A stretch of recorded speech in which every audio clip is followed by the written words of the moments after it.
Son of a bitch. Okay, so that's when I started doing more acoustic stuff because I always liked acoustic stuff. And that's when, and I was doing my art mostly too. So, but so the last album that I recorded was around 2011, 2012, and then 13, I think. So around those two years, I gathered some money when I was working at Butte, teaching at Butte, and so I put together $1,000, paid this guy Dave Alke, which he was a music guy there. I had a girlfriend, a girl named Lisa Langley. I guess her and him got together. I'm not sure. There's a lot of drama there, but I just saw him on the news playing music or whatever. So that's a whole issue by itself. But basically, this guy was like, "Hey, yo, I'll help you out, record you for this much, and hook you up." So I was like, "Yeah." So we recorded, I think 11 songs, or 9 songs, or something like that, or I don't know how many songs, like 7 songs maybe, 6 songs, I don't know, not that many, but all together it ended up being a decent amount. So I recorded songs with him, all the songs I wrote, and recorded demos of them. So I'm not sure. I kind of heard some issue maybe that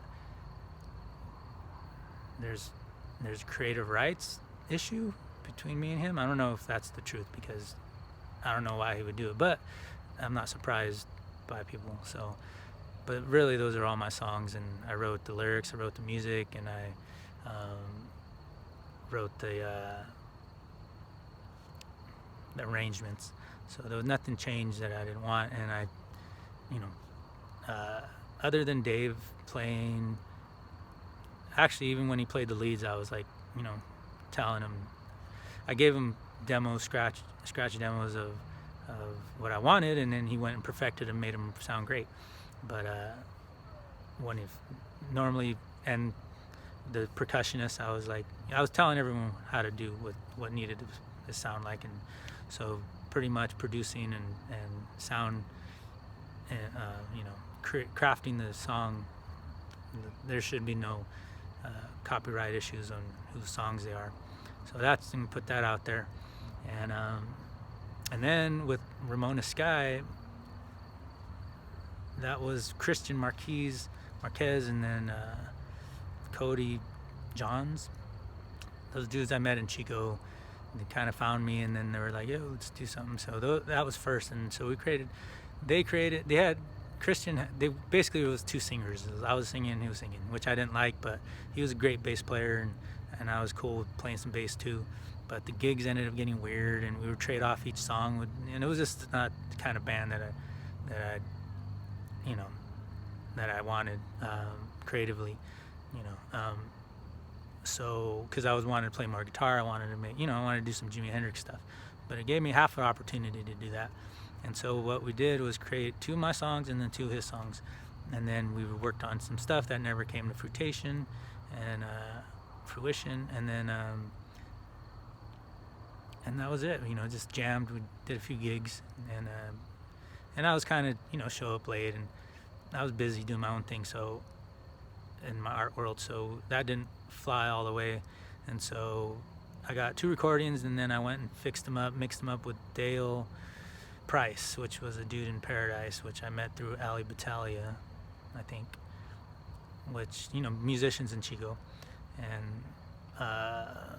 and we recorded a song, my song as well, Let Your Light Shine, which I actually played with the Ramona Sky guys, but they came up with that name, so I don't know if it had reference to do with the girl from Scott Pilgrim and whatever. So those, all this Chico stuff was going on, all these issues.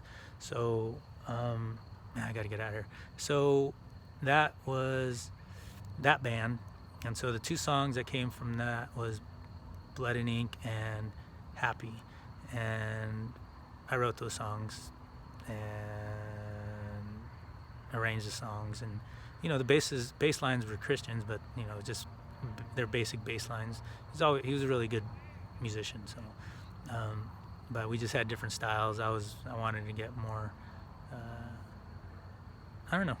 Musically we've meshed, but personality-wise, it was we wanted different things. So that was that band, and so those are all the songs I put on an album together. And so none of those songs should be in question on and who owns them, because even though different musicians performed on them, some I paid or asked to be on it, and some we were in a band, but those are, the songs that I played bass on, I'm not trying to get ownership on those either. So that was the music stuff, and everything else I've started recording on my own, just home demos. I've been practicing through those 2009 to 2014, 15, 2009, 2013, I say. I was practicing my music and singing and recording and stuff. So that's what's happened with the music, and that's what I got to deal with at the moment. I wrote a batch of new songs when I was in 2015 to 2017, really all 2016, 17, about some issues so that was more about some issue, currently where I'm at with the drama stuff.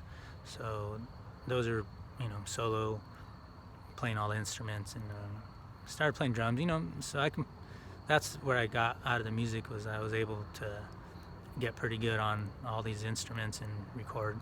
So I haven't been able to utilize it, but made a bunch of videos during 2018 to 2019, put all that music online and as far as on YouTube, and so I'm gonna put it out there in the world and move on.